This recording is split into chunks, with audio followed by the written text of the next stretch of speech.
Hi friends, welcome to my channels. आज हम बात करेंगे इवोल्यूशन ऑफ अर्थ्स एटमॉस्फेयर के बारे में। मतलब अर्थ का जो एटमॉस्फेयर है कैसे इवॉल्व हुआ धीरे धीरे, और जो अर्थ का एटमॉस्फेयर है सबसे पहले उसमें क्या प्रेजेंट था, ऑक्सीजन था या नहीं था। अब जो इन्वायरमेंट है और बहुत पहले लाखों करोड़ों वर्ष पहले कैसा इन्वायरमेंट था, क्या जीवन उसमें संभव था या नहीं, ये सब जानेंगे इसमें। तो चलिए स्टार्ट करते हैं। सबसे पहले इंट्रोडक्शन के बारे में बात करते हैं। तो इंट्रोडक्शन में जो इवोल्यूशन है, अर्थ का इवोल्यूशन, वो कितने स्टेज में हुआ? 3 स्टेज में। ठीक है, 3 स्टेज में ये संपन्न हुए। सबसे पहले जो सबसे पहला जो प्री मोलर स्टेज था, ठीक है, तो उसमें अर्थ का जो एटमॉस्फेयर था उसमें पूरी तरह जो अभी के प्रेजेंट का एटमॉस्फेयर है उसमें और जो पहले का एटमॉस्फेयर था उसमें बहुत का डिफरेंसेस था। ठीक है, तो इसी के बारे में आज इस वीडियो में बात करेंगे। तो चलिए जानते हैं। सबसे पहले फर्स्ट स्टेज जिसको हम प्रीमोरियल स्टेज बोलते हैं। प्रीमोर्डियल एटमॉस्फेयर मतलब इसमें लगभग हमारा अर्थ जो है 4.6 billions years ago in formation start हुआ था। ठीक है, और इसमें ज़्यादातर हाइड्रोजन, हीलियम, मीथेन, अमोनियम ये था, ये गैसेस थी उस समय जब ये जो नेबुला जिसको बोलते हैं सोलर नेबुला, तो सोलर नेबुला के कारण हमारा जो अर्थ है धीरे धीरे धीरे धीरे फॉर्म हुआ। ठीक है, उसमें सबसे पहले जो सोलर नेबुला में जो प्रेजेंट गैसेस थी वो हाइड्रोजन थी, हीलियम थी, मीथेन और अमोनिया थी। और जो हमारा जो अर्थ है उस पे सोलर विंड का भी अटैक हुआ, जिसके कारण उसमें जितने भी लिटिल गैस थे, मतलब वेरी लाइट गैसेज, हल्की गैसेज, वो ख़त्म हो गई। ठीक है, मतलब समाप्त हो गई। ये लो ग्रेविटी वाले जितने भी लाइट थी सोलर विंड के कारण क्या हो गए, सब समाप्त हो गए। और उस समय जो प्रीमोर्डियल एटमॉस्फेयर था उस समय ना ही ऑक्सीजन था, ना ही कोई जीवन था उस पर। ठीक है, ऐसा क्यों? क्योंकि हाइड्रोजन, हीलियम और मीथेन इतने ज्वलनशील मेटल्स थे, बस एक दूसरे से रिएक्ट करते थे और आग के फॉर्म में हमारा जो अर्थ था वो स्टेज था। ठीक है, तो अब बात करते हैं सेकेंड स्टेज में। तो सेकेंड स्टेज में होता है सेकेंडरी एटमॉस्फेयर। इसमें जो हमारा अर्थ है, अर्थ के अंदर से वॉल्केनिक इरप्शन हुए, अंदर से वॉल्केनोज निकले। वॉल्केनोज में बहुत सारे गैसेस भी रिलीज हुई, जैसे कार्बन डाइऑक्साइड, वाटर वेपर्स जो अंदर में दबे हुए थे, नाइट्रोजन और सल्फर डाइऑक्साइड। ये सभी गैसेज और वाटर वेपर क्या हुए, इवॉल्व हुए, रिलीज हुए, जिसके कारण धीरे धीरे हमारा जो क्लाउड बना, वाटर वेपर से क्या बन जाता है, क्लाउड बनता है। क्योंकि जैसे जैसे हाइट पे जाती है कोई भी वाटर वेपर कंडेंस्ड होने लगती है और धीरे धीरे वाटर वेपर्स क्लाउड का फॉर्म ले लेती हैं, और nitrogen, sulphur dioxide, carbon dioxide इसकी मात्रा ज़्यादा से ज़्यादा बढ़ने लगी। और जिसके कारण लेकिन अपर भी हमारे सेकेंड स्टेज में जो ऑक्सीजन है वो प्रेजेंट नहीं था। ऑक्सीजन फ्री फॉर्म में प्रेजेंट नहीं था, O2 के फॉर्म में नहीं। ये किसी के साथ जैसे SO2 मतलब S के साथ, कार्बन डाइऑक्साइड के साथ, जल वाटर वेपर्स मतलब H2O के साथ, इन सभी के साथ क्या थे, प्रेजेंट थे ऑक्सीजन।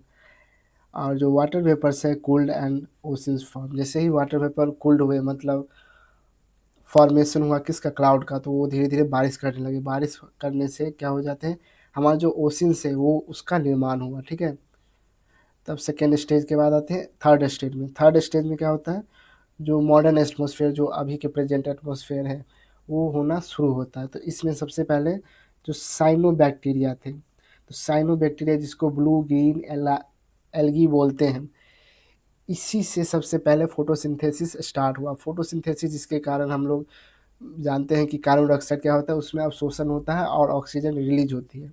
ठीक है, फोटोसिंथेसिस में।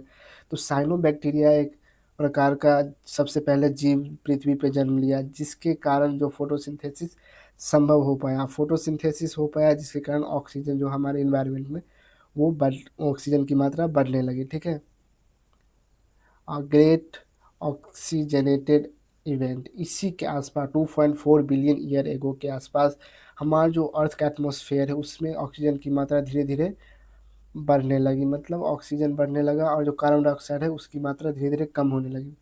और ऑक्सीजन जैसे ही बढ़ा तो ओजोन लेयर्स का भी फॉर्मेशन हुआ, ओजोन्स O3 formed and life becomes possible on land. और उसी के कारण हमारा जो अर्थ पे लाइफ है वो पॉसिबल हो पाया। जैसा कि हम लोग जानते हैं ओजोन लेयर जो हमें क्या करते हैं, सोलर विंड्स हमारे अल्ट्रावायलेट रे जो सन के से निकलते हैं उससे हमारे पृथ्वी को प्रोटेक्ट करते हैं।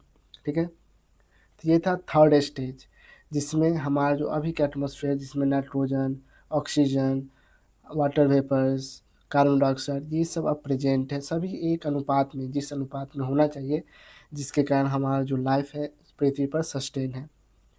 तो चलिए इसके कंपोजिशन, प्रेजेंट में जो कंपोजिशन है उसके बारे में जानते हैं। तो सबसे पहले नाइट्रोजन, नाइट्रोजन जो है 78% है।